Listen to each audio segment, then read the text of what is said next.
If this is your first time here, I won't ask you to subscribe right away. Just give me one story. If it keeps you watching till the end, then you'll know this channel is for you. Now lock the doors, keep your eyes on the road, and let's begin.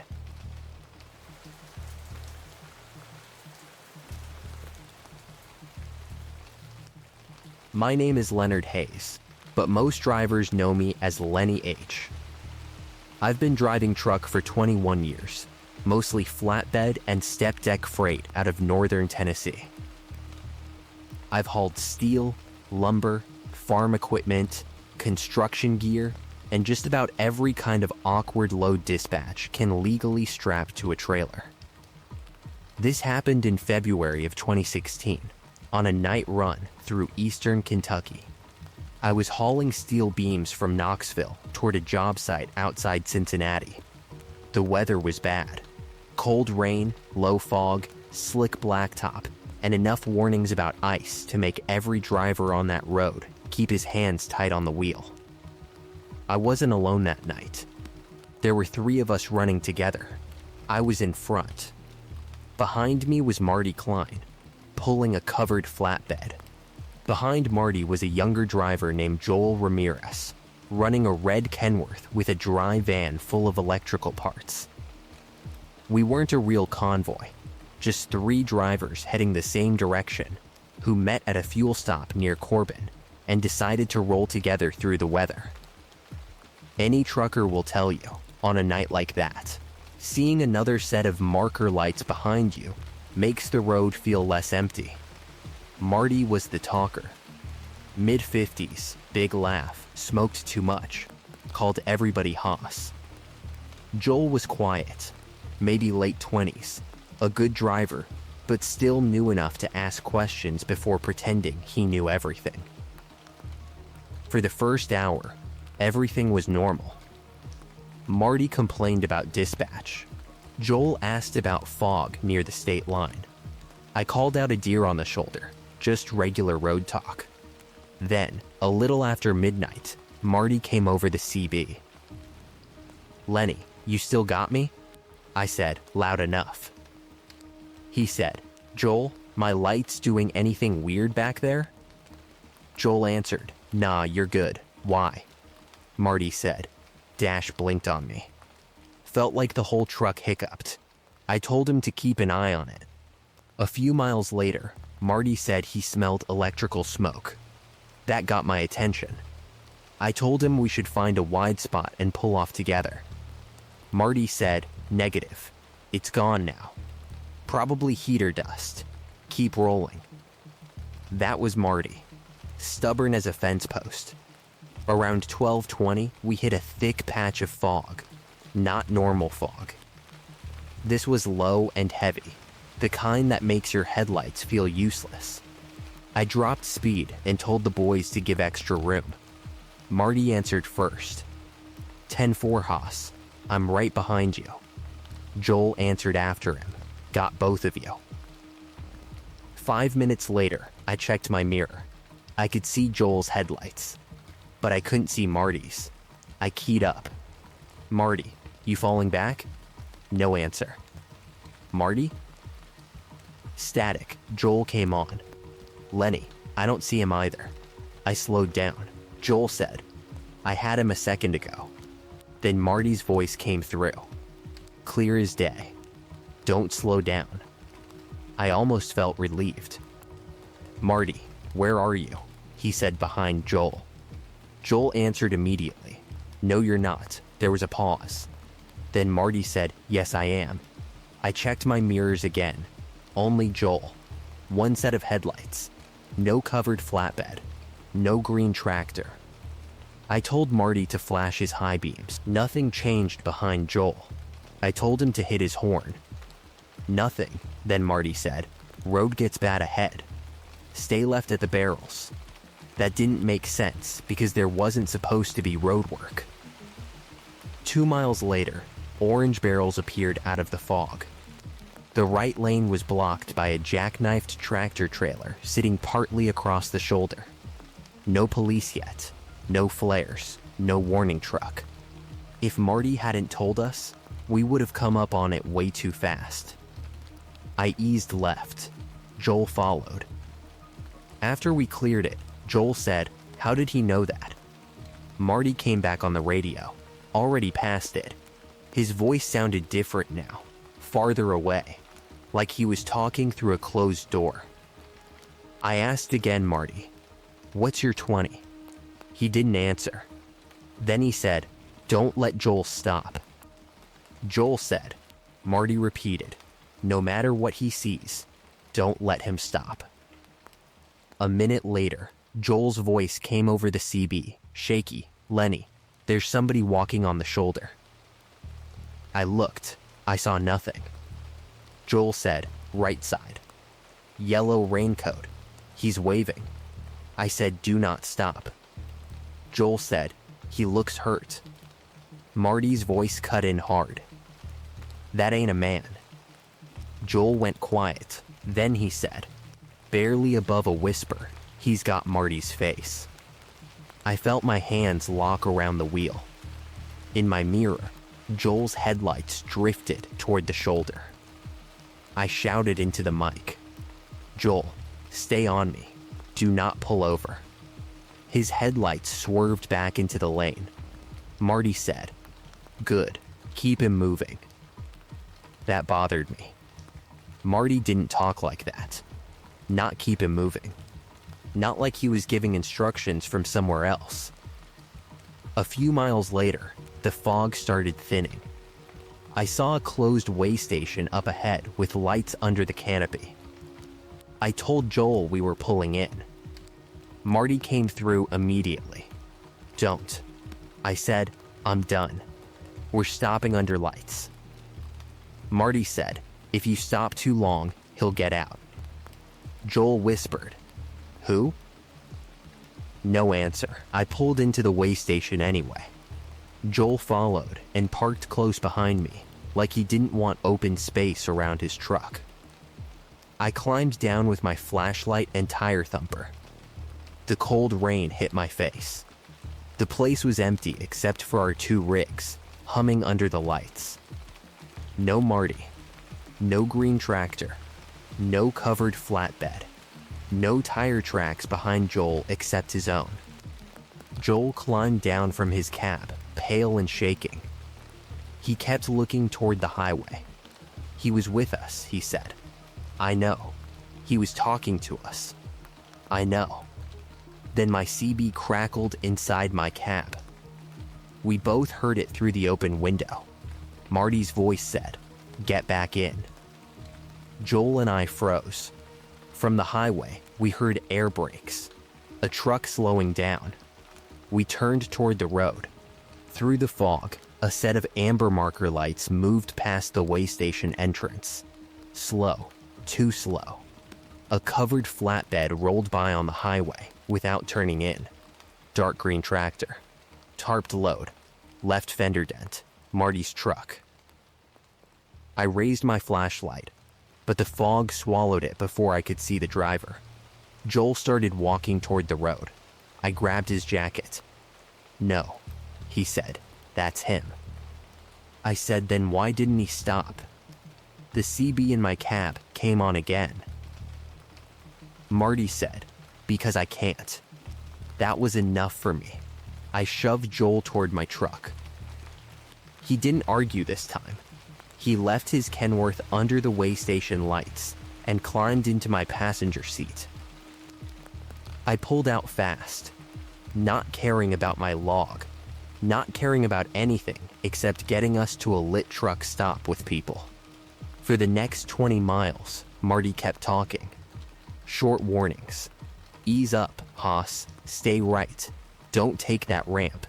Watch the shoulder." Every time I listened, there was a reason. A stalled car with no lights. A washout near the edge of the lane. A deer standing dead still in the fog. He was helping us. But every few minutes, Joel would look in the side mirror and say he saw amber marker lights way back in the fog. I never looked long enough to confirm it. At 1:47 a.m., We reached a small truck stop outside Moorhead. Real lights, real people, diesel pumps. 2 state troopers parked near the diner. I pulled in hard and set the brakes. Joel opened the passenger door and threw up beside the fuel island. One of the troopers came over and asked what happened. I told him we'd lost a driver from our group. I gave Marty's name and company. The trooper's face changed. He asked me to say the name again. I did. Then, he told us to come inside. Under those diner lights, with coffee burning on the hot plate, and waitresses acting like the world was normal, the trooper told us Marty Klein had wrecked at 11:38 p.m., almost 2 hours earlier. His truck had gone off a curve in heavy fog, hit the guardrail, and caught fire in the engine compartment. By the time emergency crews got there, Marty was already gone. Joel just stared at the table. I asked where his truck was. The trooper said it was still at the crash site. Burned front end. Trailer damage. Tow company hadn't moved it yet, so whatever rolled past that way station wasn't supposed to be there. A unit went back for Joel's truck. They found it exactly where he left it, still idling under the canopy. No other truck. No extra tire tracks. Nothing. A week later, Marty's wife called me. I thought she wanted details, and I didn't know what to say. But all she asked was, "Did he get you 2 out?" I couldn't speak for a second. Then I said, "Yes, ma'am." "I think he did." She cried. Then she told me Marty used to say if he ever died on the road, he hoped he'd have enough time to warn another driver before he left. I still drive. So does Joel, but he went local after that. I don't convoy at night anymore, unless I know the drivers well. And I don't ignore the CB. People say Channel 19 is dead now, but they're wrong. Maybe in cities, maybe on bright interstates, but on old roads, in bad weather, when the fog gets low and the road goes quiet, that radio still hears things your phone never will. Every once in a while, I still hear Marty. Not full conversations, just little warnings. Ease up, Haas. Watch that shoulder. Keep rolling. I don't answer. I just listen. Because the last time I answered a dead driver on the CB, he saved my life.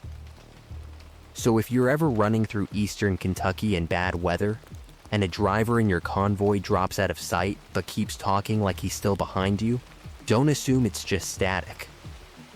Don't stop just because somebody on the shoulder is waving. And if that missing driver tells you to keep rolling, you keep rolling. Because sometimes the last voice on the CB isn't coming from the truck behind you. Sometimes it's coming from the driver who already died trying to get you home.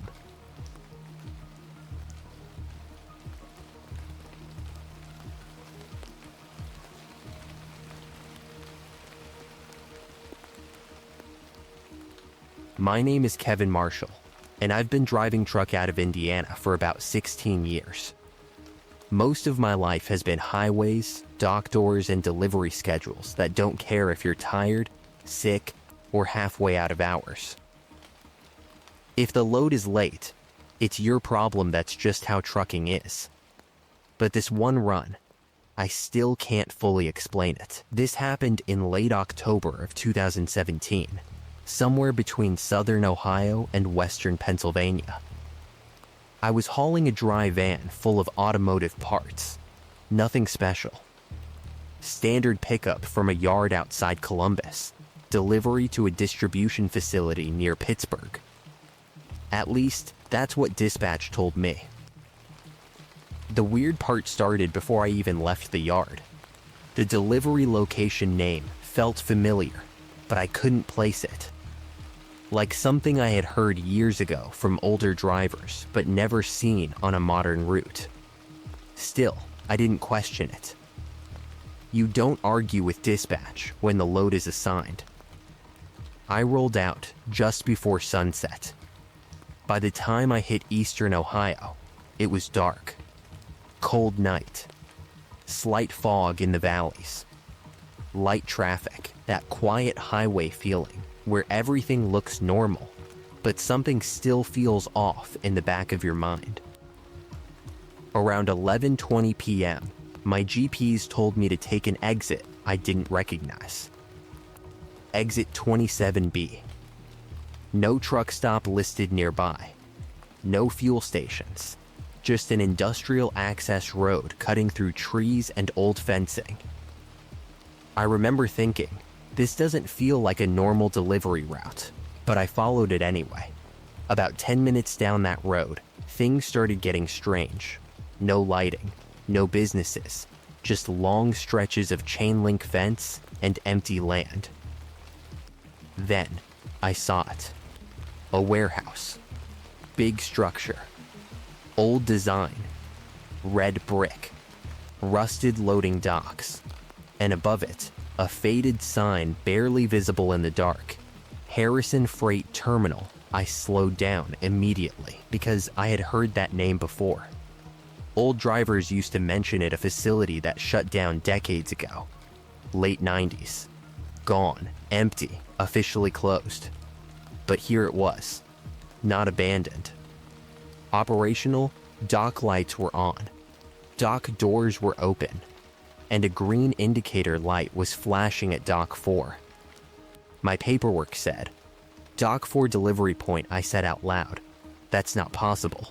I checked my GPS. It showed, arrived destination, no warnings. No reroute, no errors, just arrival confirmation. I pulled into the yard slowly. The pavement was wet even though it hadn't rained recently. No security, no other trucks, no movement, just silence. Then I noticed something that didn't make sense. Fresh tire marks. Multiple sets. Like trucks had been here recently, working. I backed into Dock 4. The dock plate was already down. That's not normal. Nothing in trucking is ever already ready. I shut down the engine, step out, and immediately felt it. Too quiet. Not warehouse quiet. Dead quiet. No forklifts. No radio chatter. No alarms. Nothing. I walked to the dock door and knocked. No answer. But the door slowly opened. Just a few inches. Like it was expecting me. Inside, it looked operational. Lights on. Inventory shelves. Pallets stacked. But everything felt wrong. Too clean for a place supposedly closed for 20 years. I called out delivery for Harrison Freight. Anyone here? No answer. Then I heard it. Forklift beeping. Slow movement deeper inside. Metal dragging on concrete. Like someone was actually working. I stepped back outside. Something in my gut said, don't go inside. But my phone buzzed. Unknown number. I answered. Static. Then a calm male voice. Dock 4 is correct. Finish unload. I said, who is this? This place is closed. Long pause. Then, we never closed. That line stuck with me. Because it wasn't said like a joke. It was said like fact. I looked back inside. Now I could hear movement more clearly. Forklift reversing. Pallet jack rolling. Someone working. But still, no one visible. I opened my trailer. And that's when it got worse. The trailer lights flickered on automatically. Inside were already pallets. Half the load was moved. Like someone had already started unloading. But I hadn't opened anything yet. The seal was gone. Cut clean. On the floor. I stepped back fast. Something wasn't right. And then I saw him. A man standing at the edge of the dock. No vest. No badge. No face clearly visible, just shadow under warehouse lighting.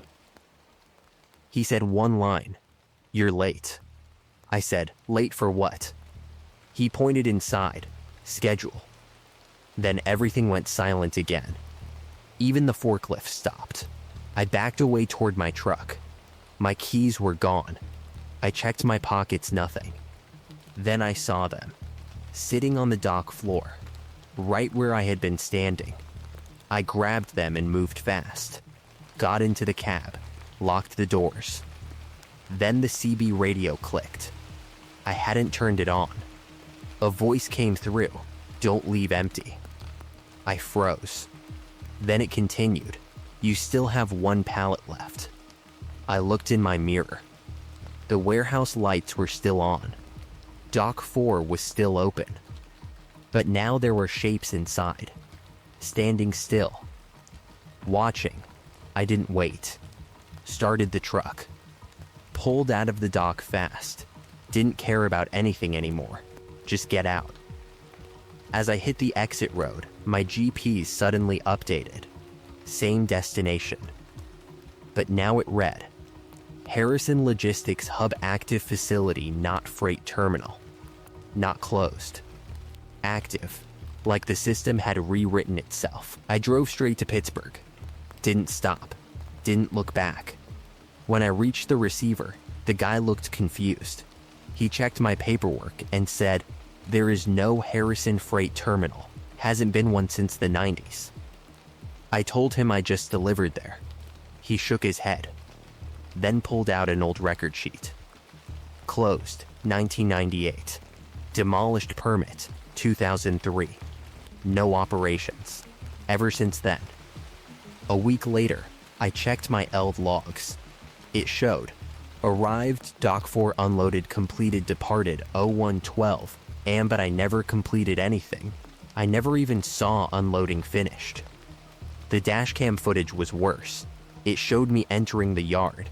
It showed me backing into dock 4.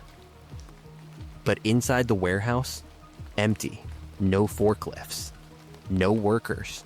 No pallets. Just darkness. Then the footage skipped. One frame I'm pulling in.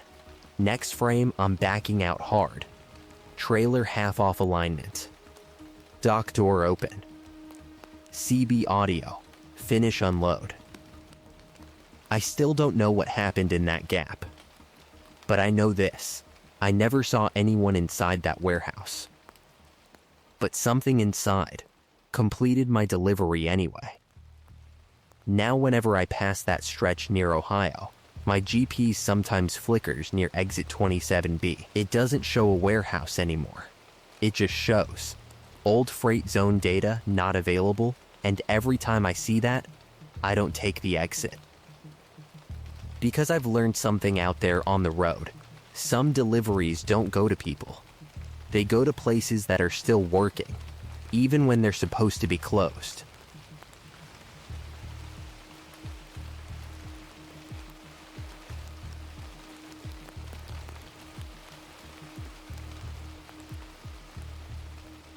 My name is Calvin Mercer, and I've been pulling freight for just under 19 years. Most of my miles have been between Missouri, Kansas, Colorado, Nebraska, and Oklahoma. Nothing glamorous. Mostly refrigerated loads, grocery freight, dairy, meat, frozen stuff. The kind of freight that has to get there cold and on time, or everybody from dispatch to the receiver starts breathing down your neck. I'm based out of Springfield, Missouri, and I run for a small outfit that doesn't have shiny new trucks or fancy driver lounges. We've got old tractors, tired trailers, and dispatchers who still talk to you like people instead of numbers on a screen. That's one reason I stayed with them as long as I did. I'm telling you that because I want you to understand the kind of driver I am. I'm not some rookie who hears static on the CB and thinks it's a ghost. I don't scare easy. You can't do this job for almost 20 years and still be jumpy. I've slept behind boarded up warehouses in Memphis. I've chained up on mountain shoulders in freezing wind. I've had drunks beat on my sleeper door at 2 in the morning. I've seen wrecks bad enough that I still remember the color of the shoes lying on the asphalt. The road teaches you real fear, not movie fear. Not screaming and running around fear. Real fear is quiet. It sits beside you in the cab and waits for you to notice it. This happened in late October of 2017, on a westbound run through Kansas. I had picked up a refrigerated load of dairy products outside Kansas City, headed for a distribution center on the east side of Denver. It was supposed to be an easy overnight run. Load was sealed, reefer was holding steady at 34 degrees, paperwork was clean, and traffic was light. The only problem was the weather. Not a storm exactly, but one of those cold Kansas rains that makes everything look dead. The clouds were low, the wind came in sideways. The highway had that black glass shine to it, where your headlights hit the pavement and bounce back at you like you're driving across oil. By the time I got west of Salina, it was close to midnight. I had bad coffee in the cup holder, a half-eaten gas station sandwich in the passenger seat, and Channel 19 turned down low on the CB. I wasn't really talking to anybody, just listening. Every now and then, somebody would call out a bear in the median, or warn about a four-wheeler riding with no lights, or ask how the scale house looked up ahead. Normal road chatter. Then, sometime after midnight, the radio went quiet. Not normal quiet. I mean, it went dead. No static. No hiss. No skip from some driver 50 miles away. Just silence. I reached over and tapped the CB with 2 fingers, thinking maybe the volume had cut out. The display was still on. Antenna light looked normal. Everything looked fine. Then a voice came through. "Eastbound? You got your ears on?" It was an older man's voice, calm, tired, a little rough around the edges. The kind of voice you hear from drivers who've smoked too much, slept too little, and seen more highway than daylight. Nobody answered him. After a few seconds, I keyed up. "Yeah, driver, I hear you. You need something?" There was a pause. Then he said, "You westbound?" 10-4, I said. "Running west. You coming up on mile marker 184? I looked at the GPS. Then I looked at the next green mile marker coming out of the dark. I was at 190. About 6 miles out, I told him. The line stayed open just long enough for me to hear something behind his voice. Wind, maybe. Or rain. Or breathing. Then he said, "When you get there, don't look at the truck in the ditch." I sat up straight. "What truck in the ditch?" He didn't answer right away. The wipers thumped back and forth. My reefer unit hummed behind me. The trailer rocked every few seconds when the wind caught it from the south. Then the man came back. Blue Freightliner. White trailer. Driver side down. Lights still on. I looked ahead through the rain. Nothing, just wet interstate, reflectors, and the red glow of my own dash. I keyed the mic again. "You call that in?" No point. That answer didn't sit right with me. I've heard plenty of weird stuff over the CB. Some drivers get bored. Some run their mouths. Some think it's funny to mess with whoever's listening after midnight. But this didn't sound like a joke. His voice had no smile in it. I asked, "You hurt, driver?" Static. Then his voice came back. Softer. I was. I didn't say anything after that. I just stared through the windshield and watched the mile markers drop. 189, 190, 191. The rain got heavier, and the road ahead started disappearing into a gray sheet. I slowed a little, just enough to keep the trailer steady, but not enough to make the load shift. The CB clicked again. "Don't slow too much, Calvin. My right hand froze on the wheel. I had not told him my name. Not over the radio. Not at the fuel island. Not to anybody on that road. My company name was on the side of the tractor, sure, but my personal name wasn't anywhere outside that cab. I grabbed the mic. Who is this? Nothing. Come back. How do you know my name? Still nothing. Then I saw the light. It was down low in the median ditch, off to the left, half covered by rain and grass.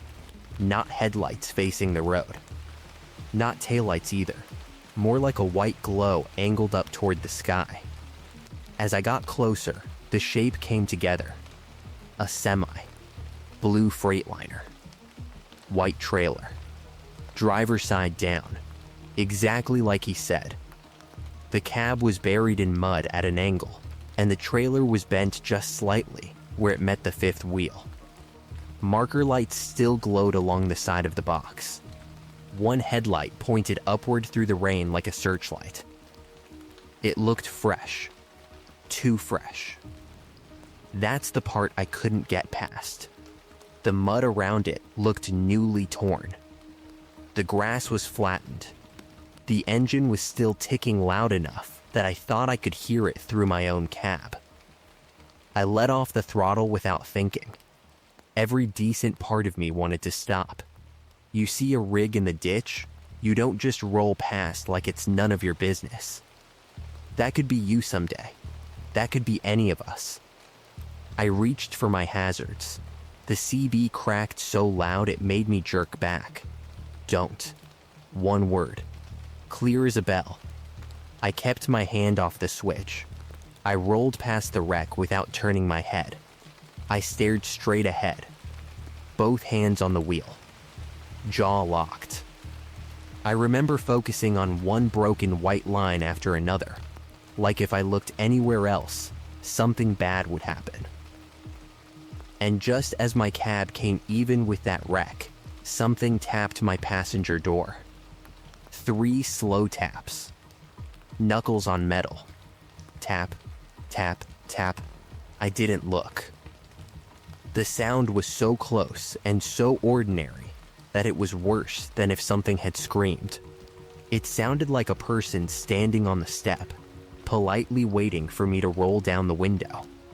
The CB came alive again. Good, that was all he said. I drove another mile before I realized I hadn't taken a full breath. My chest hurt. My hands were cramped around the wheel. I finally keyed the mic. Are you in that truck? Static. Driver, are you in that truck? A long pause. Then, the voice said, not anymore. I reached down and turned the CB off. I mean fully off. Clicked the knob until the display went dark. For maybe 30 seconds, the cab was quiet, except for the rain and the engine. Then the CB turned itself back on. The green display lit up by itself, and the same voice came through the speaker. Don't take exit 190. I stared at the radio. Exit 190 was where I had planned to shut down. There was a little truck stop off that exit called Brantley's. It wasn't a chain place, just a fuel canopy, a diner, a few showers, and a gravel lot out back that always had potholes deep enough to lose a steer tire in. I'd stopped there plenty of times. My clock was getting tight, the weather was ugly, and I had already made up my mind that if the rain got any worse, I'd call it there. I grabbed the mic, even though I knew I shouldn't. What's at exit 190? The voice answered right away. Not for you. That was it. Not for you. I don't know why that scared me more than everything else, but it did. There was something personal about it. Like whatever was waiting there didn't just happen to be dangerous. It was waiting for somebody specific. Maybe me. The exit sign appeared out of the rain a few minutes later. Exit 190. Brantley Road. I stayed in the right lane, but kept rolling. As I passed the ramp, I looked down toward the truck stop. It was dark. Completely dark. That place was always lit up. Even when the diner was closed, the pump stayed on, the sign buzzed, and the lot lights threw that ugly yellow glow over the gravel.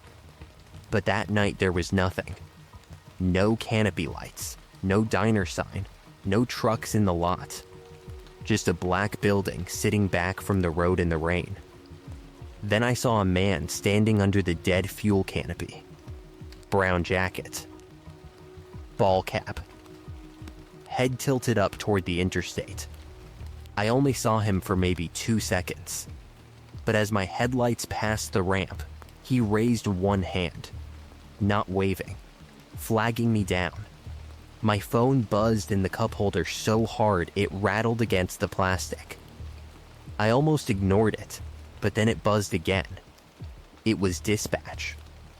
My dispatcher, Lisa, message said, "You still stopping at Brantley's?" Before I could answer, another message came through. "Calvin, call me." I didn't call, not right away. I was too busy watching my mirrors. Because behind me, in the rain, I saw headlights come down the exit 190 ramp. A truck. I couldn't tell the make, but I saw the cab lights and the white side of a trailer as it turned toward Brantley's.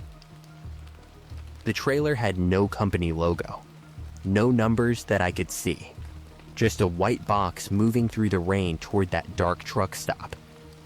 Then my CB clicked again. Poor bastard. I looked down at the radio. The knob was still off. The voice was quieter now, almost sad. He didn't hear me. I didn't ask what that meant. I didn't want to know. I kept driving. About 20 miles later, I pulled into a small rest area. It had one livestock hauler parked near the restrooms and a state maintenance truck sitting under a lamp. Normally, I don't like rest areas much. Too quiet, too many blind spots. But that night, the light poles looked like salvation. I parked directly under one, set the brakes, locked both doors, and sat there with the curtain open. The CB was dark again. I turned it on myself this time. Normal static came through. I called out, "Anybody westbound around mile marker 184? A driver answered from somewhere behind me. "Yeah, I'm back around 180. What you need? You see a wreck in the median?" "No wreck," he said. "Road's clear." My mouth went dry. "You sure?" "Unless I drove right through it, driver." I thanked him and set the mic down. Then I called Lisa. She picked up on the first ring. "Calvin, where are you?" "Rest area west of Hayes." "You okay?" "I'm fine." "Why?" She didn't answer right away. Then she said, "Highway Patrol called us about a wreck near mile marker 184. I closed my eyes. "What kind of wreck?" "Blue tractor. White trailer." I looked out at the rain sliding down my windshield. "What time?" They said it was reported around 10:30. That didn't make sense. I had passed it after midnight. I told her that. She went quiet. Then she said, "Calvin, they cleared that scene before midnight." I didn't say anything. She continued, "And they didn't find a driver." "What do you mean they didn't find a driver?" "I mean the cab was locked from the inside. Wallet inside. Phone inside. Thermos in the cup holder. No driver." I rubbed my face with my free hand. Then I asked her about Brantley's. She sighed. "That's why I was calling. Power's out over there." Fire department got called. "For what?" "Electrical fire. Maybe started in the diner kitchen. I don't know yet." My throat tightened. "Anybody hurt?" She said, "They're still checking." I watched a drop of water crawl down the outside of the windshield. "Lisa," I said, "was there another truck there?" "What?" "A white trailer. No logo. Came in after I passed." She was quiet again. "I don't know. I didn't sleep. I stayed in that rest area until sunrise, drinking cold coffee and watching every vehicle that came in and out." Around 5:40, a highway patrol cruiser rolled through slow. He didn't stop, just circled the lot and went back out to the interstate. When the sky finally turned gray, I got moving again. I made Denver late, took the hit, and didn't argue when dispatch complained. Some things you can explain. Some things you just eat and move on. 2 days later, on my way back east, I stopped at a diner outside Colby. There were 3 old drivers at the counter, the kind of guys who still carry paper atlases and call everybody driver whether they know you or not. I don't know why I brought it up. Maybe I needed somebody on the road to tell me I wasn't crazy. I mentioned the wreck near mile marker 184. One of them, a flatbedder with a gray beard and hands like cracked leather, stopped stirring his coffee. He didn't look at me at first. He just said, "You hear him?" The other 2 drivers went quiet. I said, "Hear who?" The flatbedder looked up. The fella on the radio. I felt my stomach drop.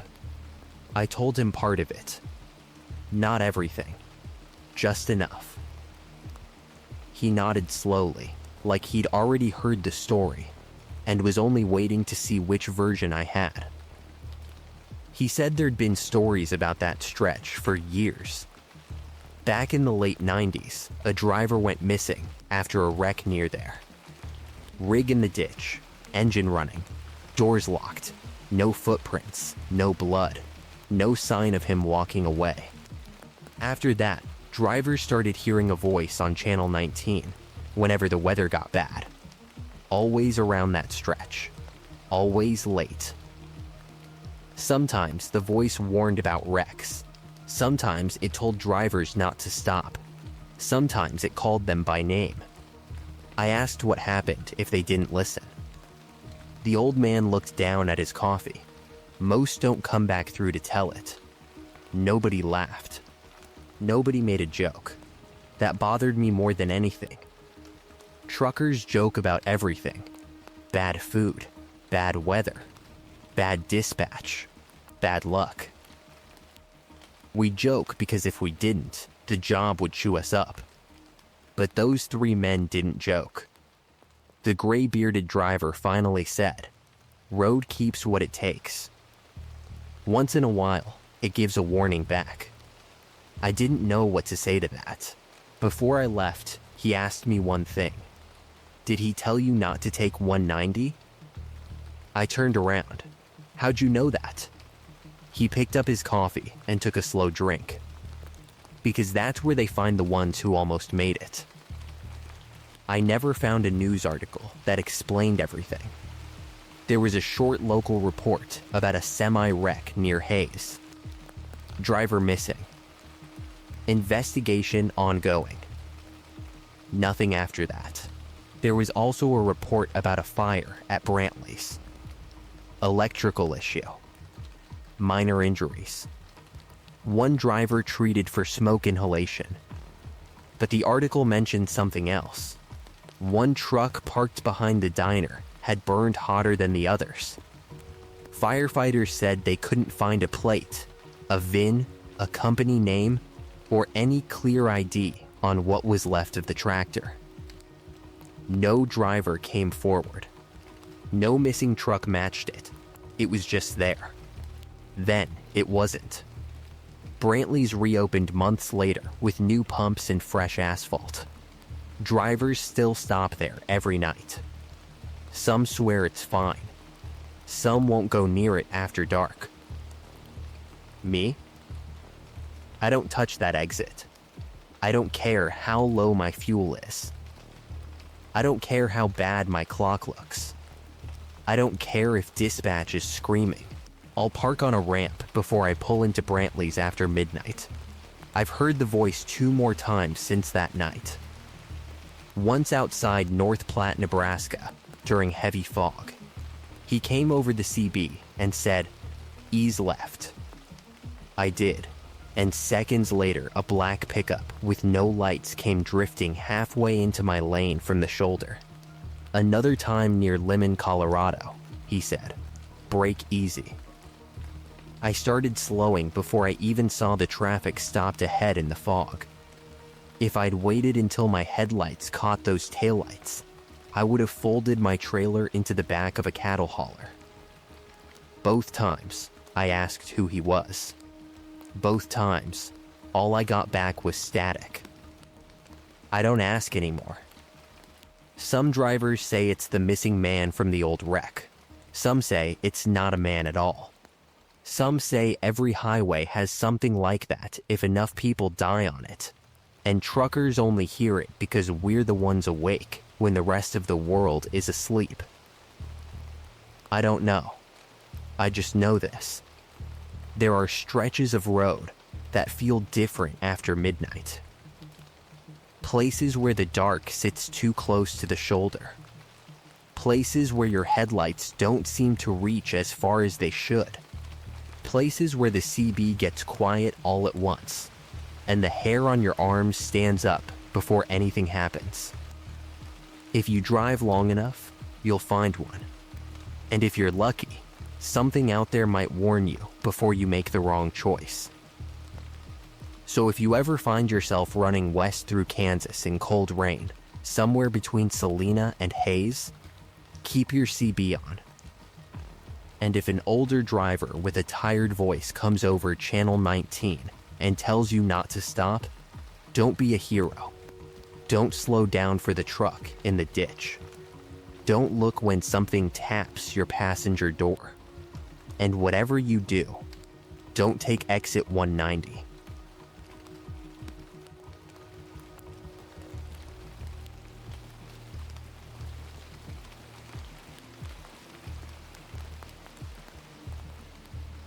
My name is Russell Dean Carter, and I've been driving truck for 18 years.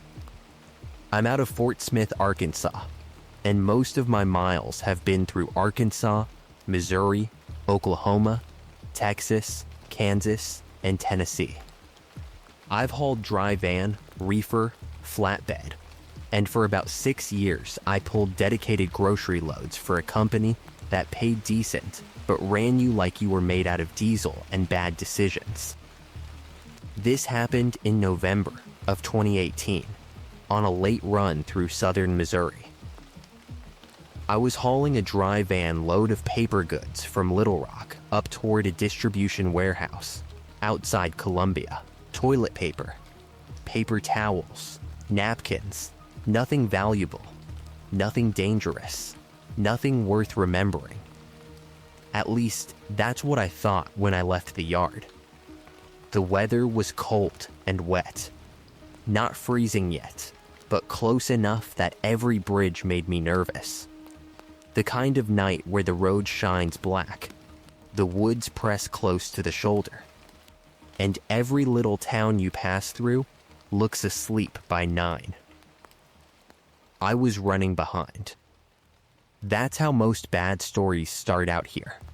A late load, a tired driver, and a dispatcher who keeps saying, "Do what you can."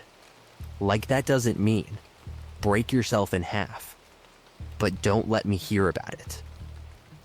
By the time I crossed into Missouri, I had maybe 2.5 hours left on my clock. My plan was to make it to a small truck stop near Rolla, shut down, grab coffee in the morning, and finish the delivery. I still kept a paper logbook back then. The company had ELDs, sure, but I was old school enough to keep paper notes for myself. Fuel stops, delivery times, trailer numbers, scale checks, weather delays, weird stuff I wanted to remember. Not official, just habit. That logbook sat in the door pocket next to my atlas. I'm telling you that because it matters. Around 11:30, I got off the interstate for fuel at a small independent place off a state highway. It wasn't much.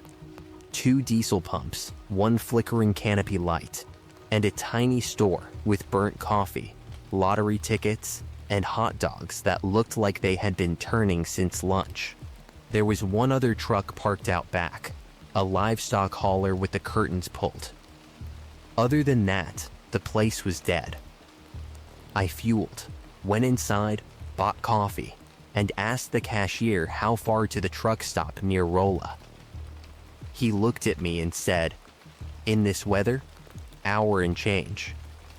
Then he looked outside at my rig and asked, "You running alone?" I said, "Yeah." He nodded toward the road. "Don't pick nobody up on 32. I almost laughed. Wasn't planning on it. He didn't smile. He just said, "People around here don't walk that road after dark, unless something's wrong with them." I told him I'd keep that in mind. I got back in the truck, did a quick walk around, checked my seal, checked the tires, then pulled out. State Route 32 through that part of Missouri is one of those roads that feels older than it should. 2 lanes, hills, thick woods, old farmhouses set way back from the road, and curves that come up fast if you're tired. The rain had slowed to a mist, and fog started hanging low in the dips between hills. About 20 minutes after leaving the fuel stop, I saw a man walking on the right shoulder.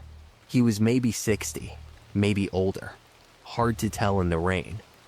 He wore a dark brown suit jacket, gray pants, and carried a small black duffel bag in one hand. No umbrella, no reflective vest, no flashlight. He wasn't waving at first. He was just walking. That was strange enough. There was nothing around for miles. No houses close to the road. No broken down car. No farm drive.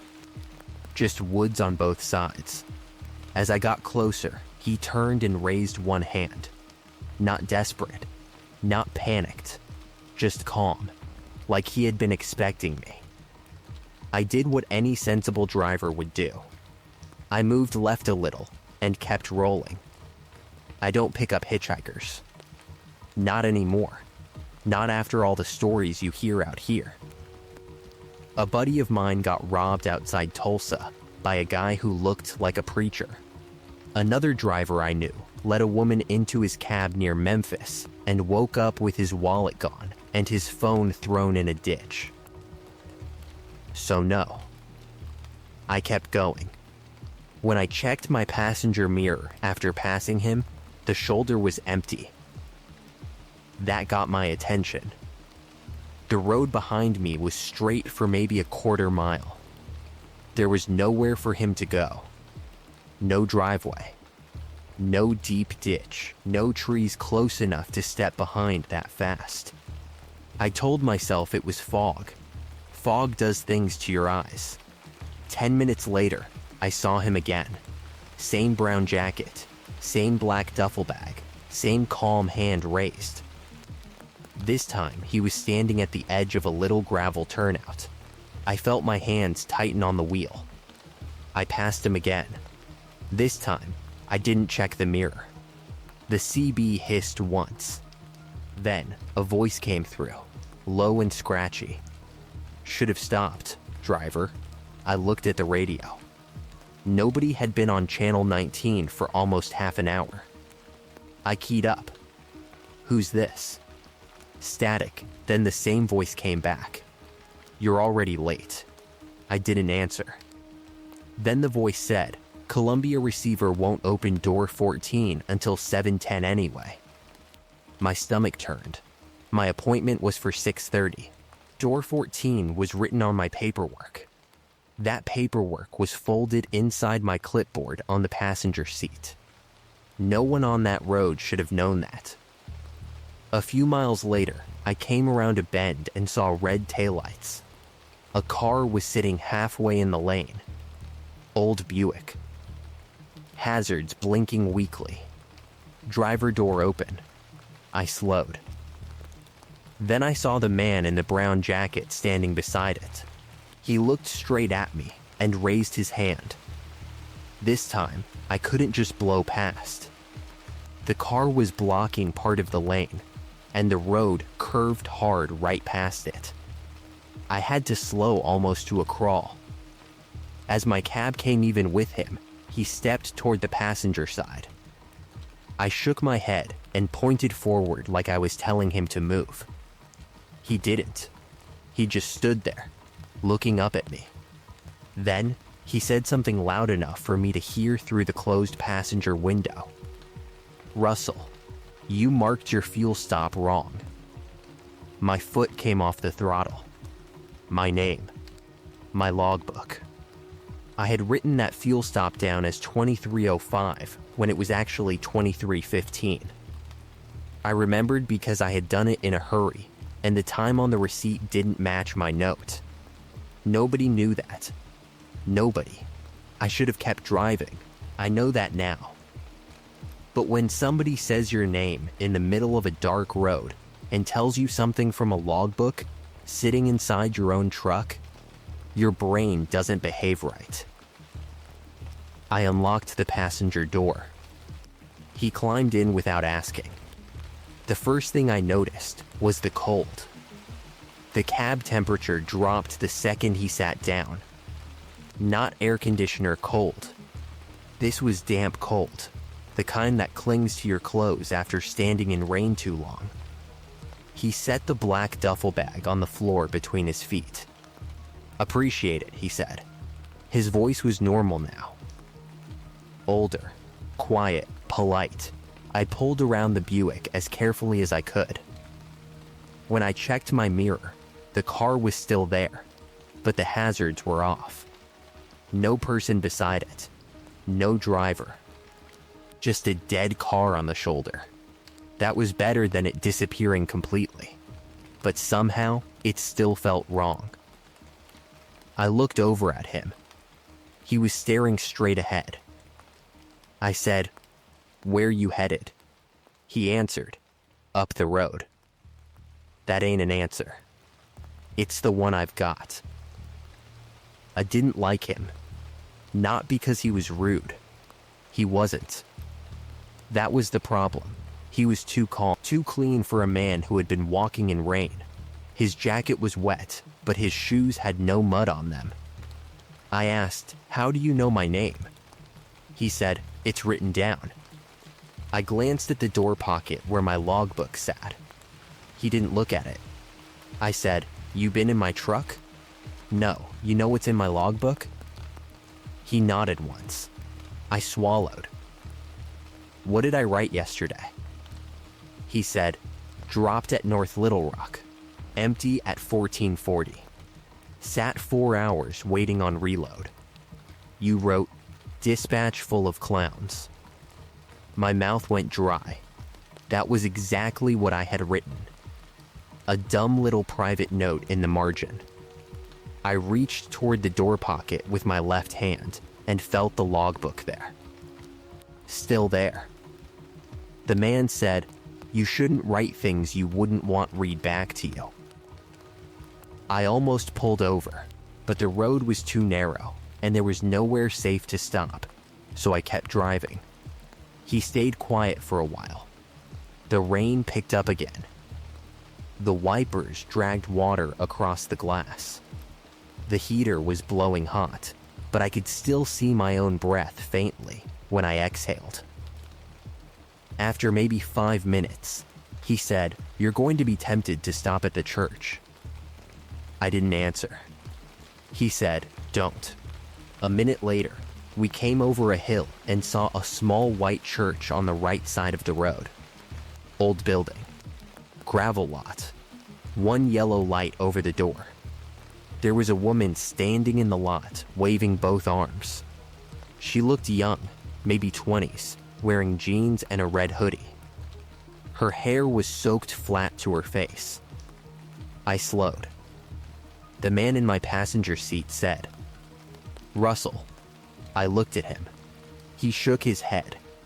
The woman ran toward the road. I said, "She might need help."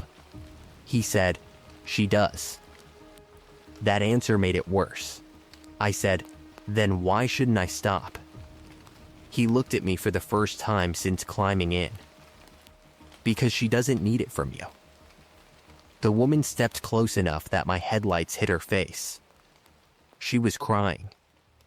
Or it looked like she was. But her expression didn't move right. Her mouth stayed open too long. Her eyes stayed fixed on my windshield instead of following the truck. I kept rolling. As we passed, she stopped waving.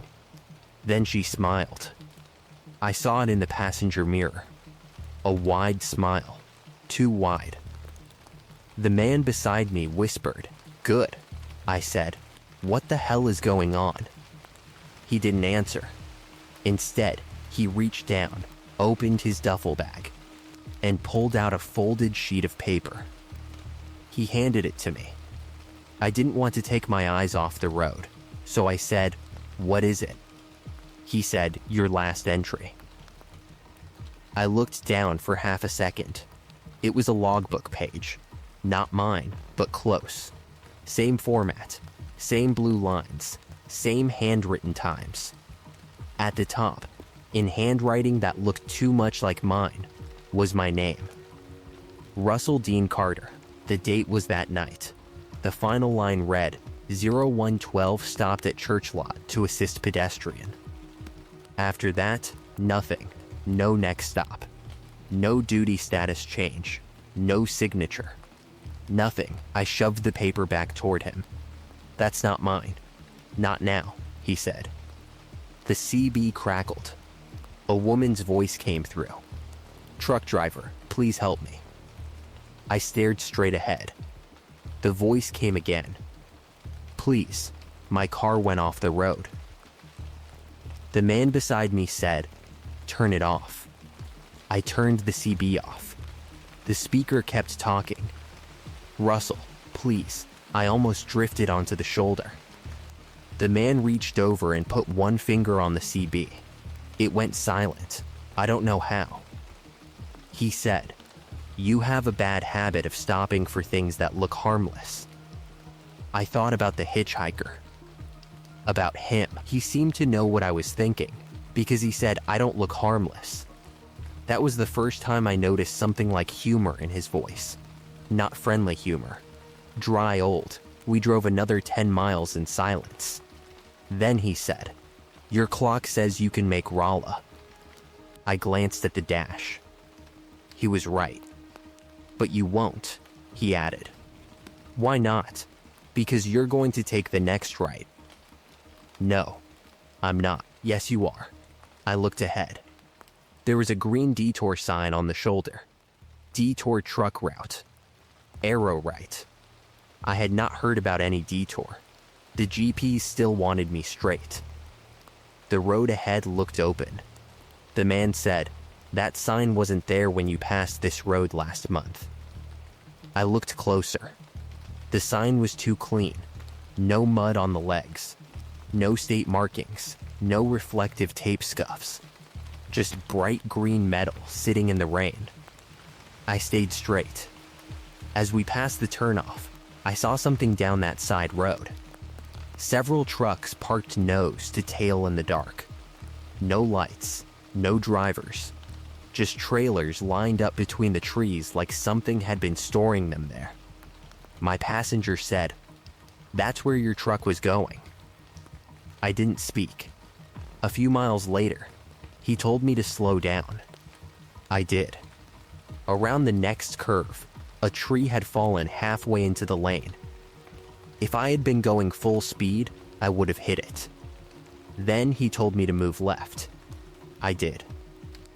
A deer appeared on the right shoulder and bolted across behind my trailer instead of in front of my bumper.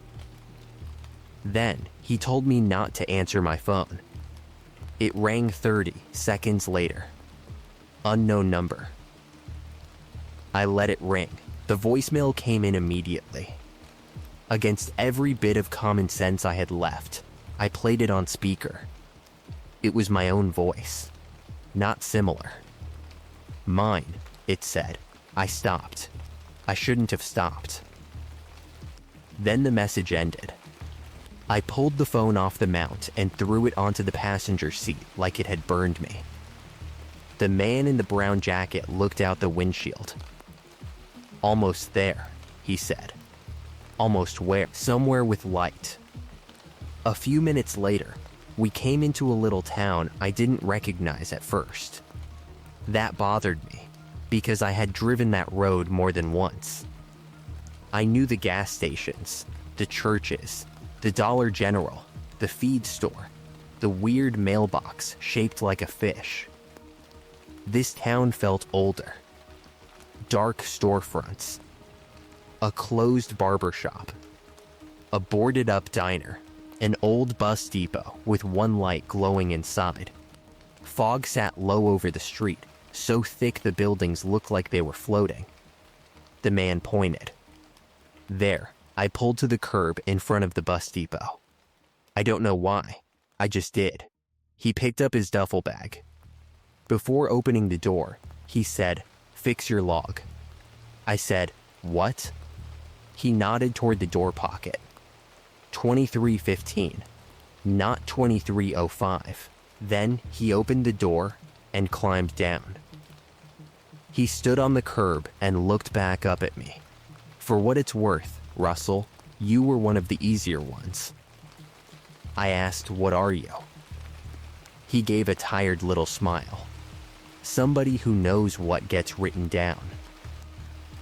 Then he walked toward the bus depot. I watched him through the windshield until the fog covered him. I blinked, and the street looked different. Not gone, just different. The barber shop was still there, but boarded up worse than before. The bus depot light was out. The diner sign was rusted so badly, I couldn't read it. It looked abandoned, like nobody had used that street in 20 years. I checked my GPS. It showed I was still on Route 32, parked near a town I had never paid attention to before. So I can't say the town disappeared. That would make it easier to call me crazy. The town was real, but the version I pulled into with him sitting beside me was not the version I drove away from. The passenger seat was empty. The duffel bag was gone. The cab was warm again. I sat there for 5 minutes before I moved.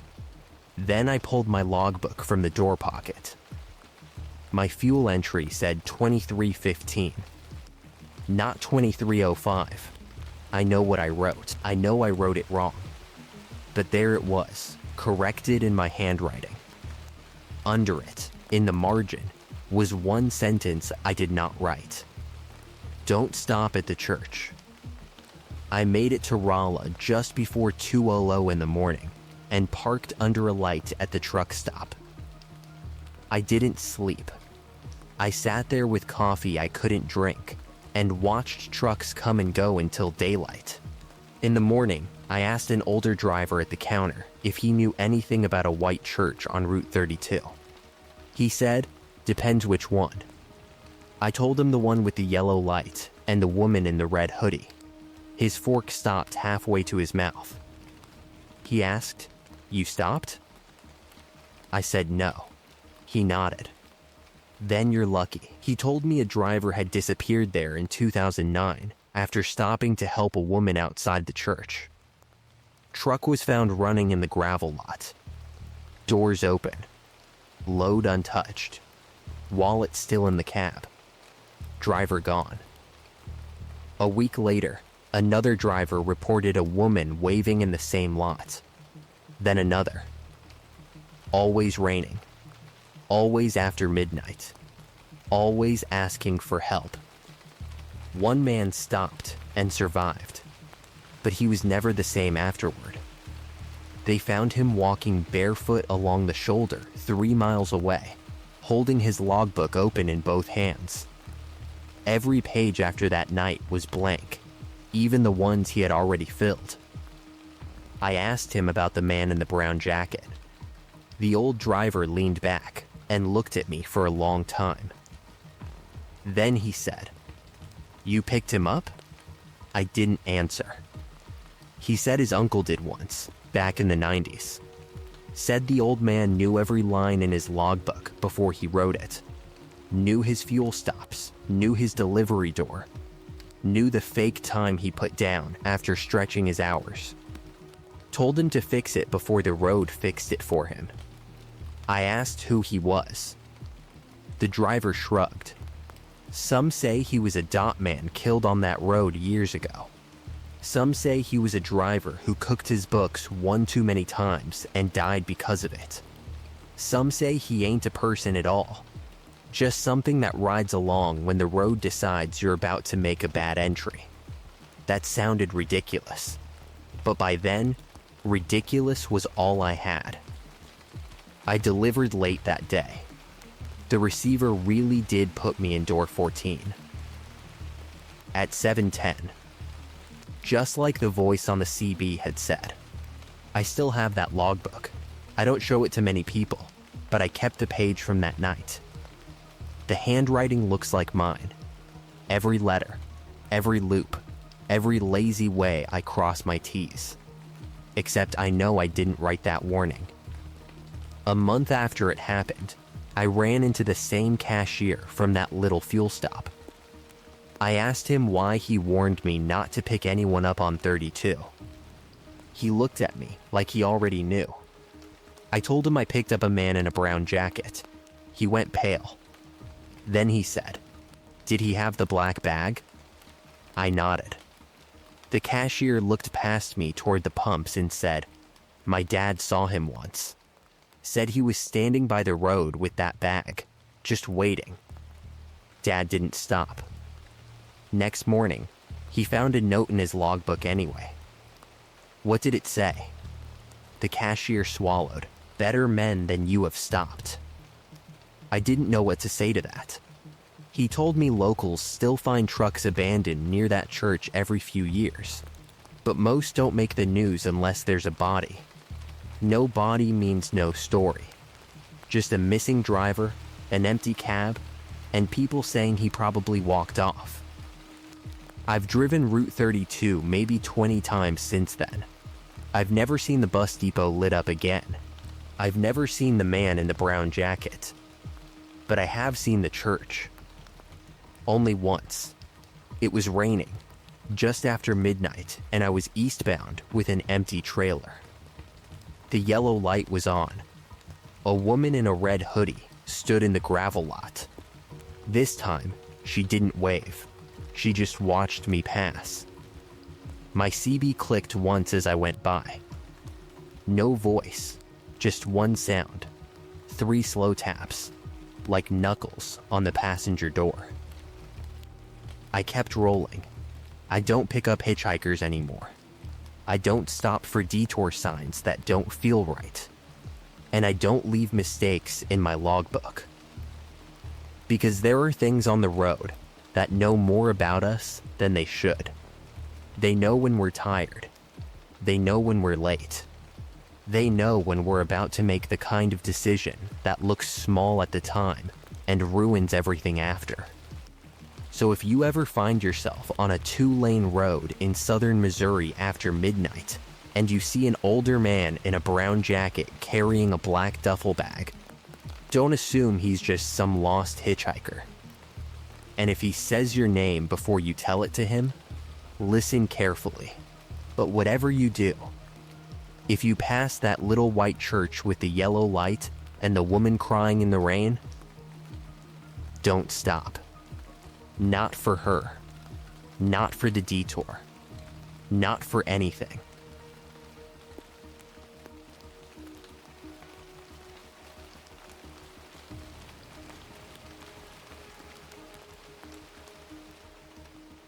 My name is Travis Colton, and I've been driving truck for a little over 16 years. I'm out of Tulsa, Oklahoma, and most of my work has been dry van and reefer loads through Oklahoma, Arkansas, Texas, Missouri, Kansas, and New Mexico. I'm not one of those guys with a custom Peterbilt, chrome stacks, and 10,000 chicken lights on the cab. I've always driven company trucks. Plain white tractors, scratched up trailers, dispatch in my ear, coffee in my stomach, and just enough sleep to stay legal. That's the job for most of us. You take the load. You watch your clock. You keep the shiny side up. You learn which truck stops are safe, which ones are sketchy, and which places you don't pull into unless you absolutely have to. Every driver has rules. Some are common sense. Don't park under broken lights. Don't open your door for somebody knocking on the passenger side after midnight. Don't flash cash at a fuel island. Don't trust a four-wheeler riding beside your trailer in the dark. And don't ignore that little feeling in your chest when a place looks wrong. Then there are rules that sound like old driver nonsense until the night comes when you understand them. For years, I heard one rule from different truckers in different states. If you're running Highway 412 through the Oklahoma Panhandle after dark, don't stop at mile marker 66. The first time I heard it, I laughed. I was maybe 3 years into driving, still green enough to think old drivers exaggerated everything. I was standing at a coffee machine at a fuel stop outside Enid when two older guys started talking about the 66 pull-off. One of them said, "They still letting trucks park there?" The other said, "Letting them?" Sure, finding them afterward is the problem. I turned around and asked what they meant. They both looked at me like I had walked into a conversation I wasn't supposed to hear.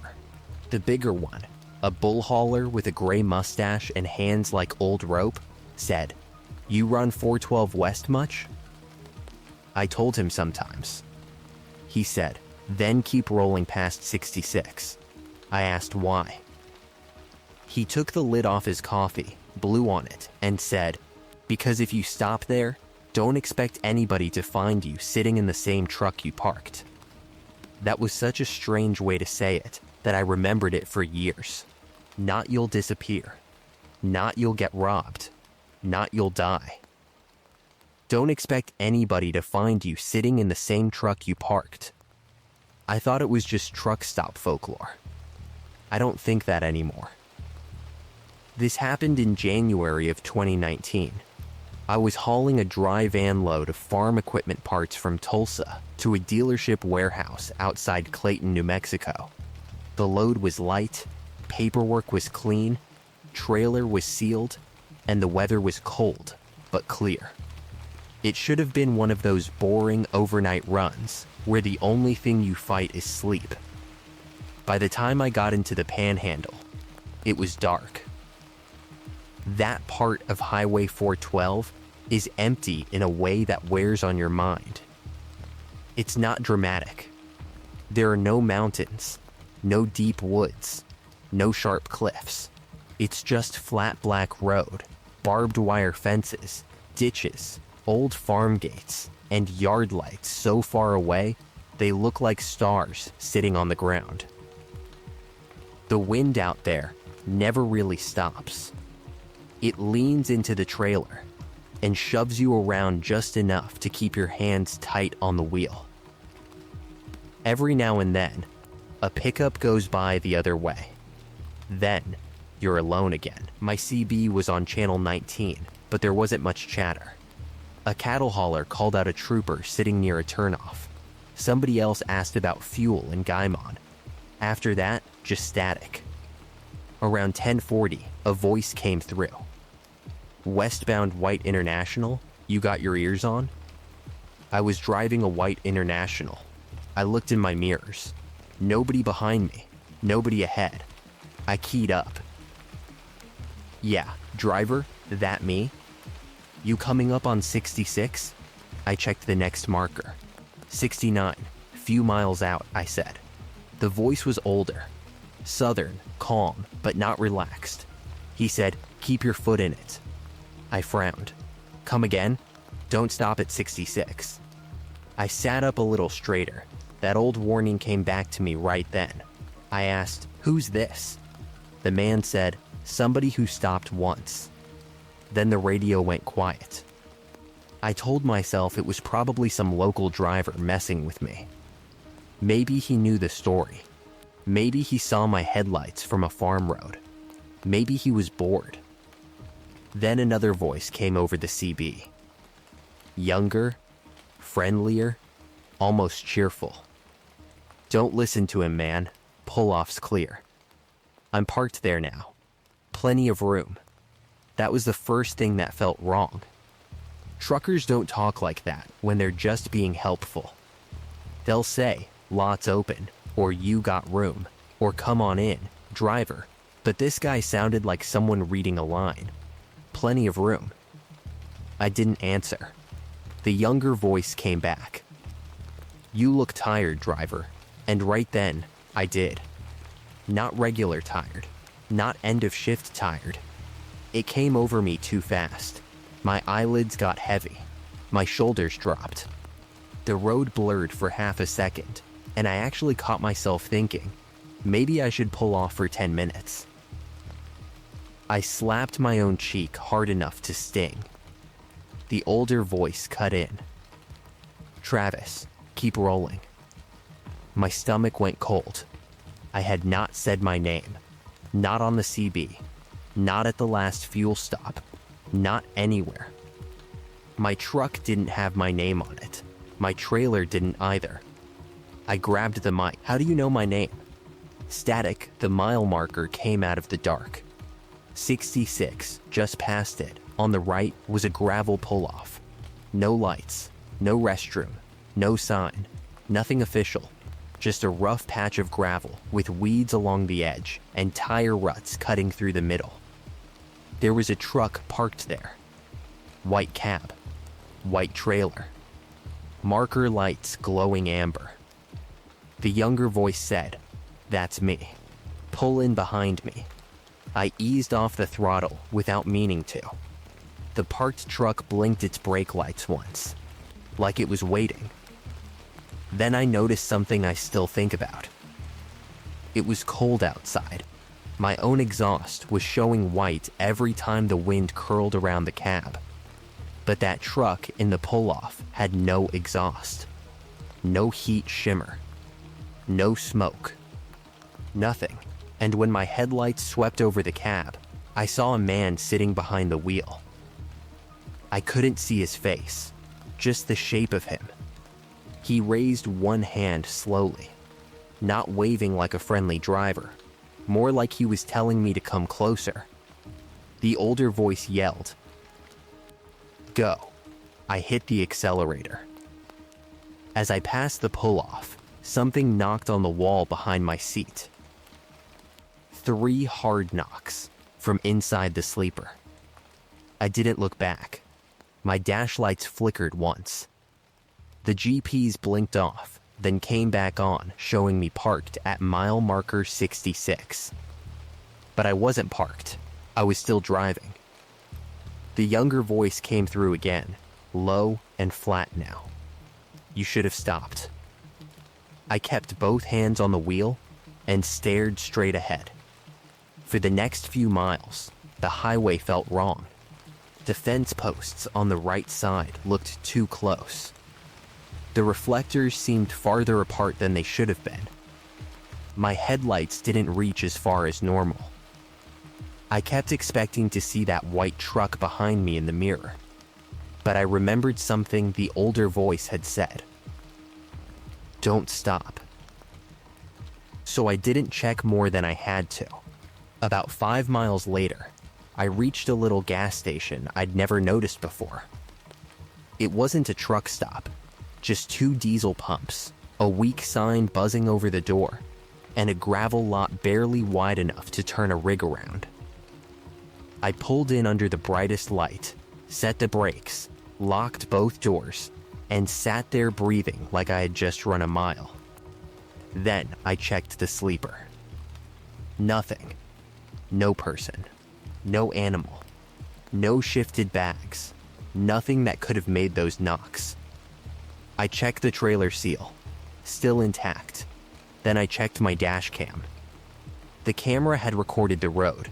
It showed the mile marker. It showed the gravel pull-off.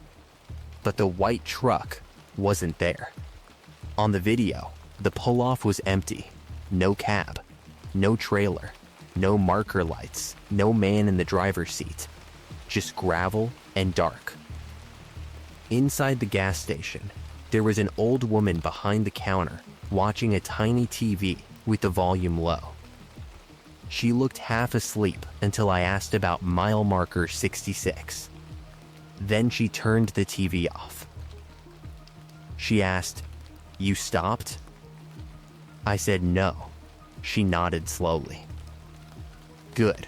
I asked her what was wrong with that place. She didn't answer at first. She just looked out through the window toward my truck like she was checking to make sure something hadn't followed me in. Then she said, "Back in the 80s, there used to be a little cafe out there. Nothing fancy. Coffee, payphones, sandwiches, enough gravel for rigs. Drivers liked it because there wasn't much else for miles." She told me one winter night, 2 drivers pulled in during a windstorm. In the morning, both trucks were still there, both engines running, both doors locked. But the drivers were gone. No footprints in the frost, no broken windows, no blood. Their wallets, logbooks, coats, and thermoses were still inside the cabs. The cafe owner called the sheriff. They searched the fields, ditches, and farm roads. Nothing. After that, drivers started talking. Some said they heard voices on the CB telling them to stop. Some said they saw trucks parked there that vanished when they got close. Some said they woke up miles down the road with no memory of leaving. And a few just never came back. The calf burned down in 1991. The state cleared the rubble, but the gravel patch stayed because farmers used it to turn around equipment. I asked about the older voice. She looked down at the counter. There was a cattle hauler named Roy Bell, she said, out of Amarillo. His brother was one of the drivers who vanished. Roy spent years warning people away from that pull-off. Died in his truck outside Woodward. I asked, "And the younger voice?" She looked at me for a long moment. "That's the one that wants you to stop." Before I left, she said one more thing. "The worst thing you can do at 66 is answer the friendly one." I stayed there until sunrise. When daylight came, I drove back east to see the pull-off. I know that was dumb, but I had to prove something to myself. In the daylight, mile marker 66 looked ordinary. The gravel patch was smaller than it seemed at night. Just dirt, weeds, tire marks, and trap. No calf, no sign, no reason for anybody to stop there unless they were desperate. On the far edge of the gravel, half buried in mud, I saw a broken red trailer light. I picked it up. It was the same style as mine. When I walked back to my trailer, my left rear light was cracked. Fresh. It had been fine at pre-trip. I threw the broken piece back into the mud and got out of there. For months, I tried to forget it. I told dispatch the wind got bad, and I shut down early. I didn't tell them about the voices, the dash cam, or the knocks from inside the sleeper.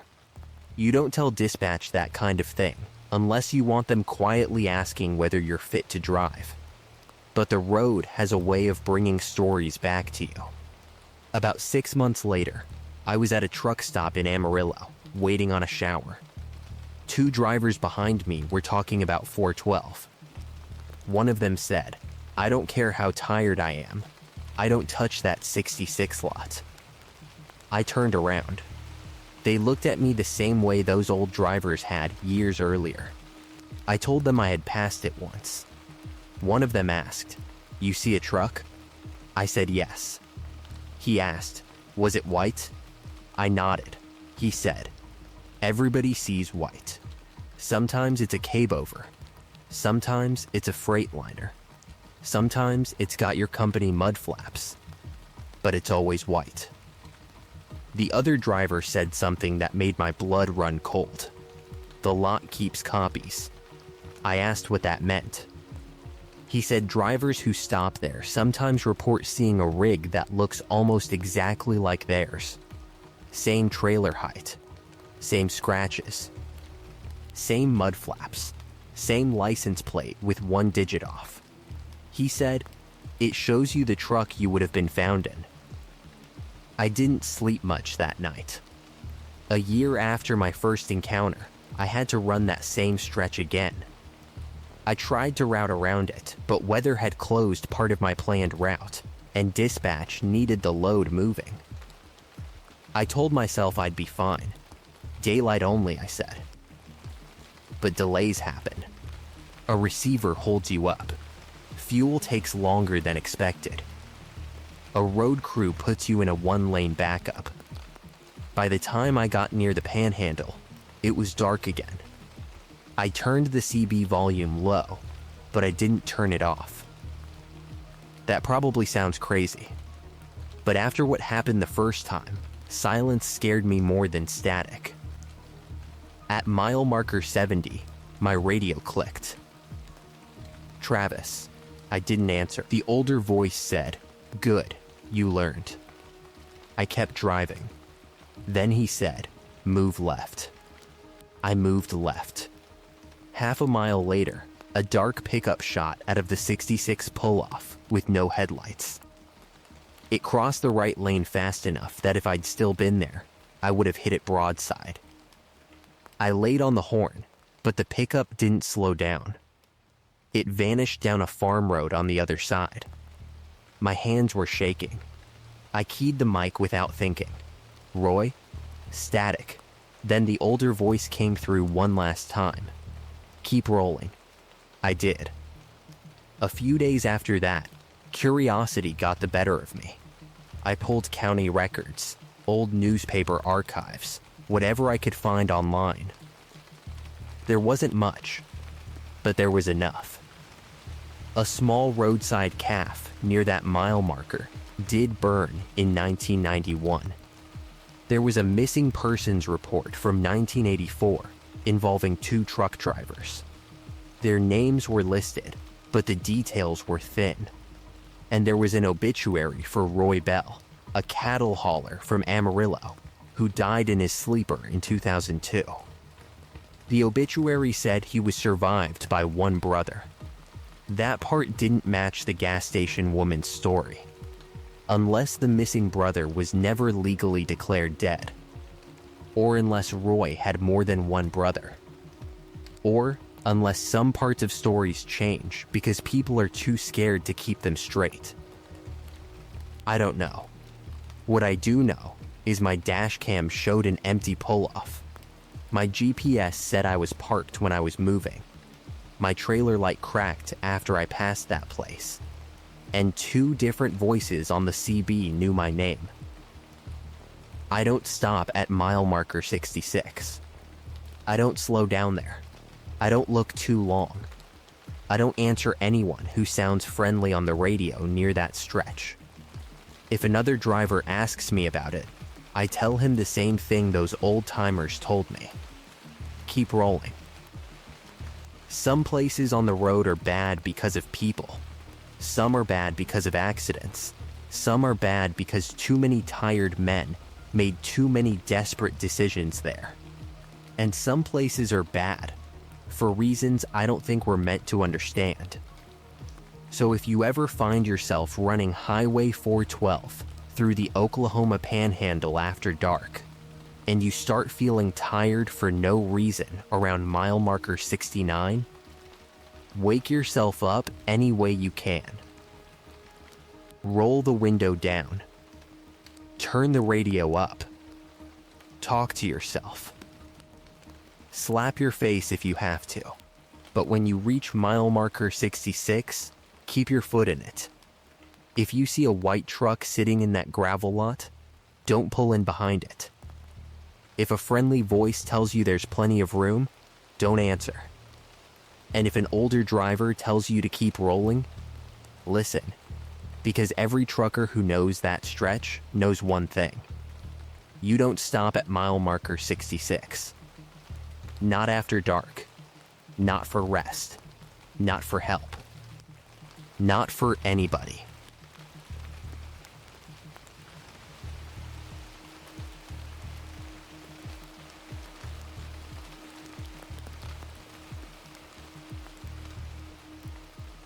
My name is Darren Cole, and I've been driving truck for almost 17 years.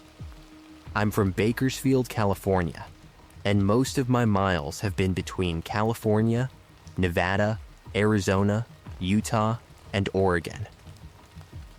I've pulled reefer loads, dry van, produce, grocery freight, and for a while I ran dedicated overnight routes for a company that kept me bouncing between warehouses like a pinball. This happened in March of 2020, on a night run through northern Nevada. I was hauling a refrigerated load of produce from Salinas, California, headed to a grocery distribution center outside Salt Lake City. The trailer was sealed. The reefer was holding at 36 degrees. Fuel was good, and my clock was tight but manageable. I left Reno later than I wanted because the shipper took forever loading me. By the time I got onto I-80 East, it was already dark, and the weather had started turning ugly. Cold wind, light snow, low clouds. The kind of night where the highway looks empty, even when it isn't. Anybody who has run I-80 across Nevada knows that road has a strange feeling after midnight. It's wide open, but it doesn't feel free. It feels exposed. In daylight, you can see forever.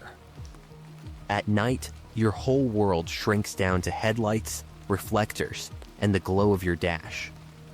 I had the CB on low, coffee in the cup holder, and an old country station fading in and out on the radio. Around 12:30, somewhere east of Winnemucca, I noticed taillights ahead. A semi.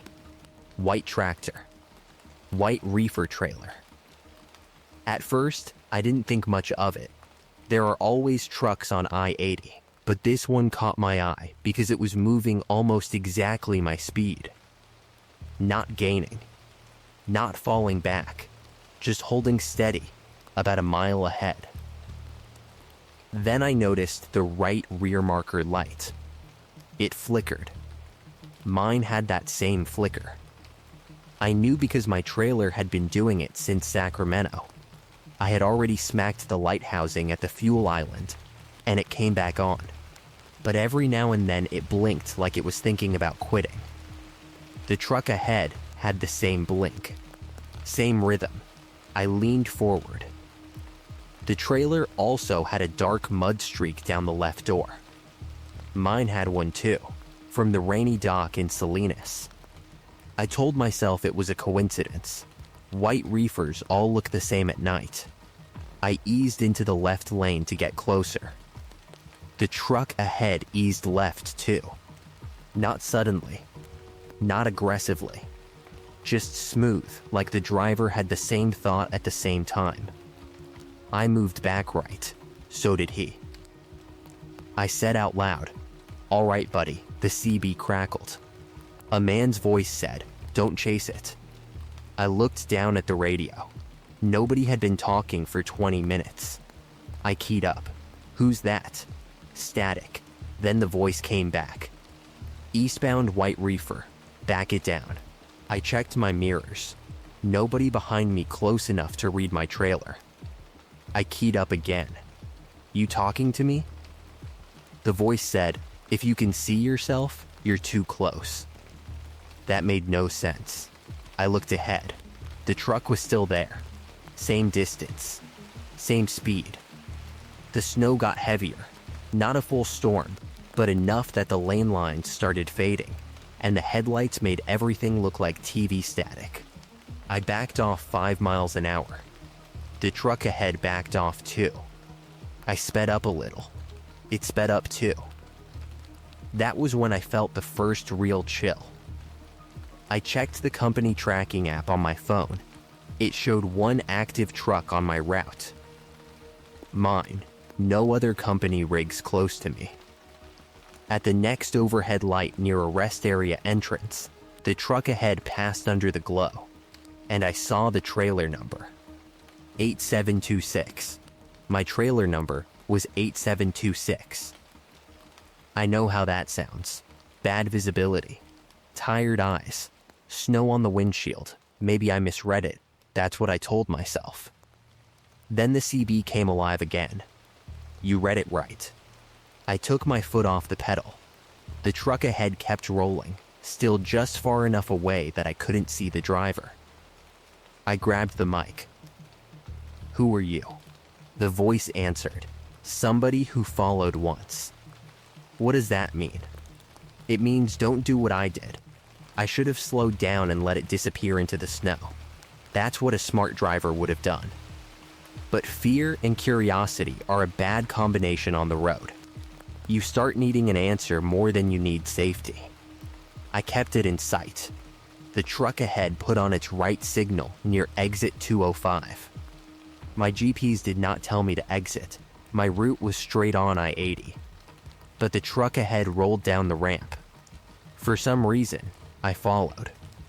I can't explain that part in a way that makes me sound smart. It felt less like choosing, and more like realizing my hands had already made the decision before my brain caught up. The ramp led to a service road.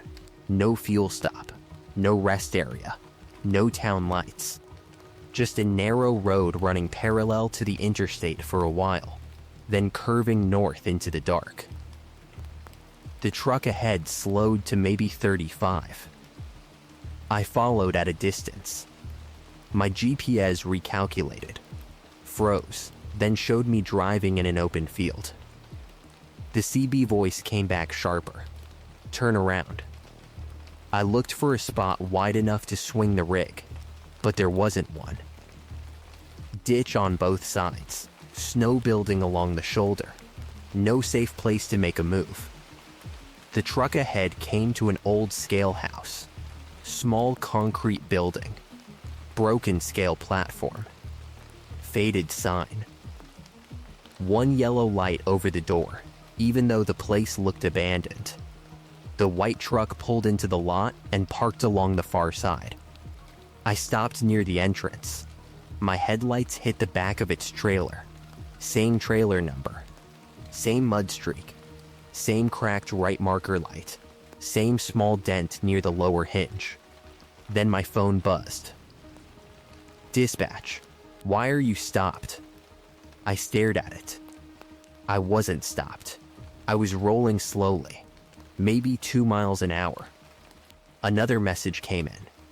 Darren, why are you at the old Valmy scale? I had never heard the name Valmy scale before. The truck ahead's driver door opened. I couldn't see anyone get out. The door just opened. Interior light came on. The driver's seat looked empty. Then my passenger door unlocked.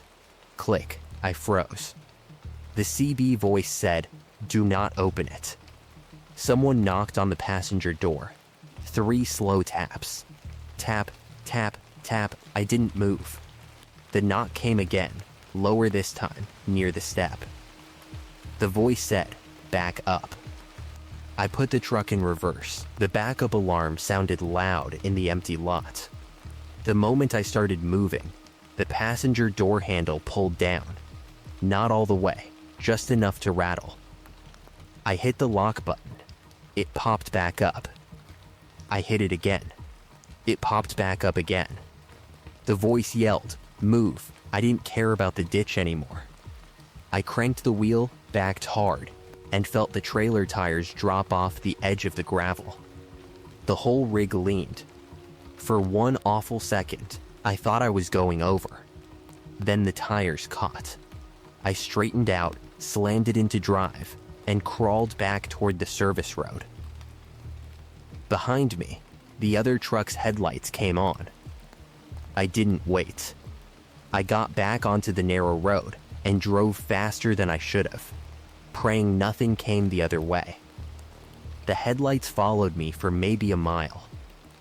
Then, the service road curved, snow blew across the pavement, and when I checked my mirror again, they were gone.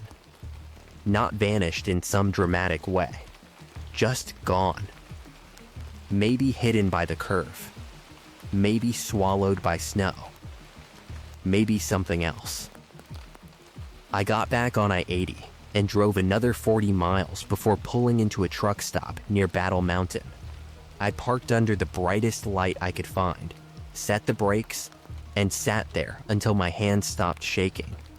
Then I got out and walked around my rig. Passenger door locked, seal intact.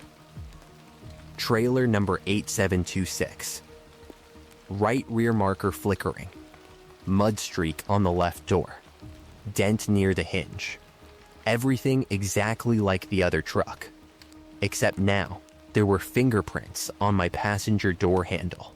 4 long fingers and a thumb in dirty gray streaks. I wiped them off with a rag and went inside.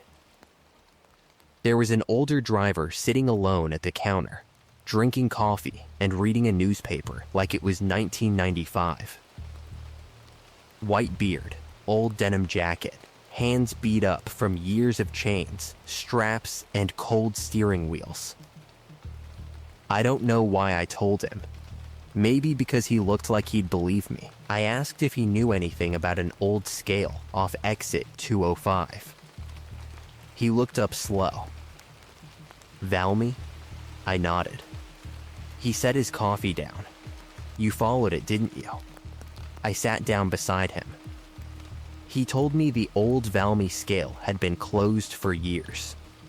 State shut it down, fenced part of it, then forgot about it. Drivers used to pull in there to sleep back before the place got blocked off. Back in 2006, a driver hauling produce disappeared from that lot. His truck was found parked by the scale building, engine running, reefer still humming, load sealed, wallet and phone inside. Passenger door open. No driver. The weird part was his last call to dispatch. He said he was following another truck that looked exactly like his. Same trailer. Same number. Same mud flaps. Dispatch thought he was tired and told him to shut down. So he did. At Valmy. They never found him. The old driver said people still see a white reefer on that stretch when the weather is bad. Usually after midnight. Usually drivers running alone. Some follow it. Some don't. The ones who don't sometimes hear a voice telling them to back off. I asked whose voice. He shrugged. Maybe the one who learned too late. I didn't sleep that night. In the morning, I called dispatch and asked about their messages. My dispatcher said the system showed me stopped at the old scale for 11 minutes. I told him I had never fully stopped. He said, "Eld says you did." I checked my logs. Sure enough, the system recorded me as parked. 11 minutes. At Valmy scale. I had no memory of sitting there for 11 minutes. Only backing out, getting chased, and merging back onto the highway. The dashcam footage made it worse. It showed me taking the exit. It showed the service road. It showed the old scale. But when the other truck should have appeared, the lot looked empty. No white tractor. No reefer. No open driver door. Just snow and the yellow light over the old building. Then, the footage skipped. One frame showed me rolling toward the entrance.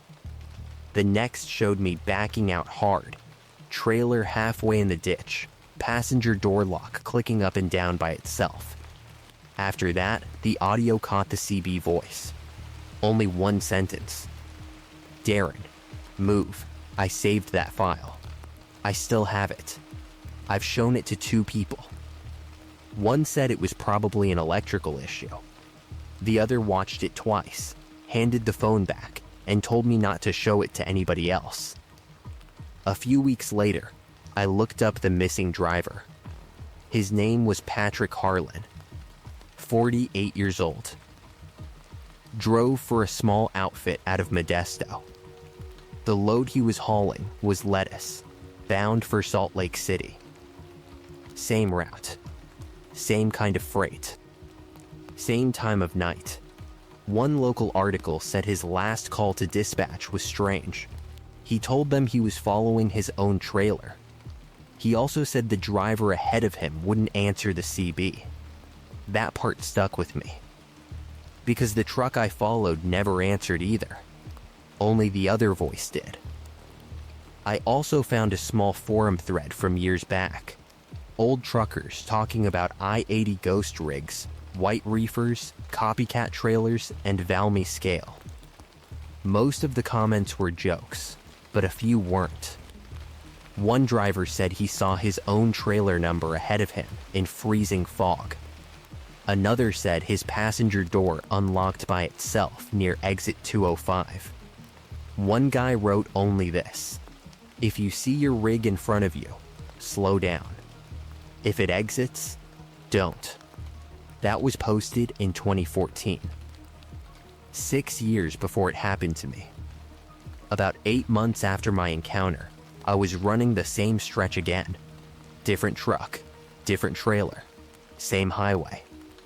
I asked dispatch to route me around it, but they wouldn't. Too much time, too much fuel, too many excuses. So I ended up back on I-80 East after midnight, with snow blowing low across the road. I told myself I wouldn't look too hard. That lasted until mile marker 198. Taillights appeared ahead. White reefer. Right rear marker flickering. I backed off immediately. The CB clicked. The same voice came through. Good. I keyed up before I could stop myself. "Patrick?" Static. Then the voice answered. "Name doesn't matter." I swallowed. "What does it want?" Long pause. Then he said, "A driver." The white truck ahead drifted toward the exit lane. Exit 205. Same ramp. Same dark service road. This time, I stayed on the interstate. As I passed the exit, I looked down the ramp. The white truck was stopped at the bottom. Brake lights glowing. Driver door open. I kept going. My passenger door lock clicked once, then twice, then stopped. The CB voice said, "That's all you do. Keep going." I drove all the way to Elko without stopping.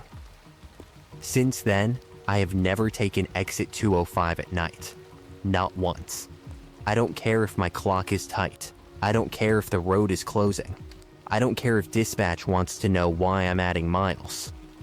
There are places where saving time costs too much. I've talked to a few other drivers who know about that stretch. None of them like saying much. Truckers are funny that way. We'll tell you every detail about a bad dock, a crooked scale house, or a nasty mountain grade. But when it comes to something we can't explain, most of us get quiet. One old hand in Wells told me that road shows tired men where they're going before they get there. I asked what he meant. He said, if you follow your own truck long enough, sooner or later, you catch up to the version of you that didn't make it. I don't know if I believe that, but I know what I saw. I saw my trailer number on a truck ahead of me. I saw my passenger door unlock by itself. I saw fingerprints on the handle. I heard a man on the CB call me by name and tell me to move. And I know my ELD says I stopped for 11 minutes at a place I never meant to stop. That's enough for me.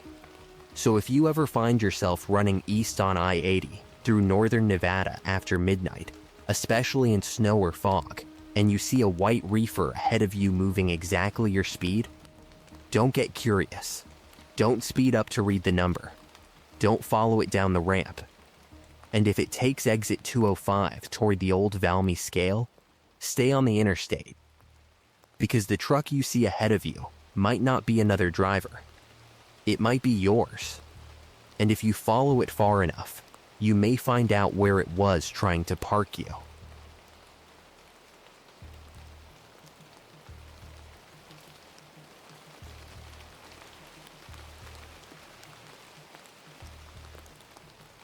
If this story kept you company tonight, consider subscribing. There are a lot more stories waiting. Until then, watch the road, trust your instincts, and if something feels wrong, keep driving. Good night.